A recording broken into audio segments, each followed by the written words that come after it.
Farhodjon.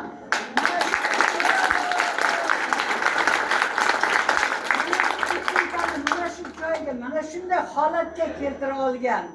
O'zini postoyan eng zo'r mehnati bilan o'zining nima desam, men bularning pusiga qoyil qolaman, mana oqolganliklari har bitta narsani pus bilan joy-joyiga qo'yib olib, shunday chiroyli sharoit yaratib bergan Farhodjonga katta rahmat.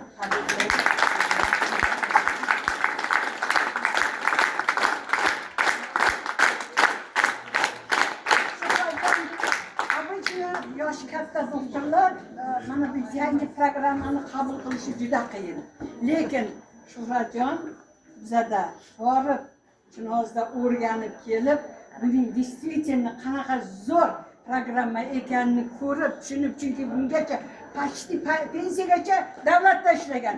Lekin bizni programmani ko'rib, da действительно rosa zo'r, shunaqa bir gap esimda qoldi, aytmasam bo'lmaydi. Opa, men shuncha vaqt davolab, haligi bemorlar qo'ltiq tayoqda kelganda davolab qo'ltiq tayoq bilan ish qilib klinikadan chiqib ketsa bo'ldi deb davolardim. Lekin bu yerga kelganda qarasam, 3 kundan keyin qo'ltiq tayoq bu yoqda turib raqsga tushayotganini ko'rib, men bunga besh ketdim deb bizni bilgan narsamizni hammasini qabul qilib sizlarga beryapti. Вообще eng zo'r doktorim deb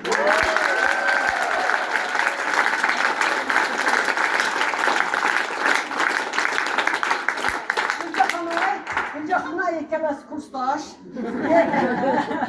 ikkalasi juda yaqin insonlar. Bu kishi shogird qilib olib kelib, mana shu yerda hamma o'zini tajribasini o'rgatib, bu kishi ham mana ko'ryapsizlar, har tomonlama hammangizni davolashga eng katta ulashini qo'shayotgan bizning go'zal shifokorlarimizdan.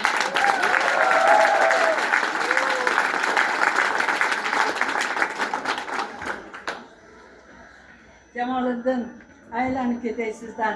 Men eshitganman, sizni otangiz mana shu yerlarda bir vaqtlarda doktor bo'lib el xizmatida bo'lgan.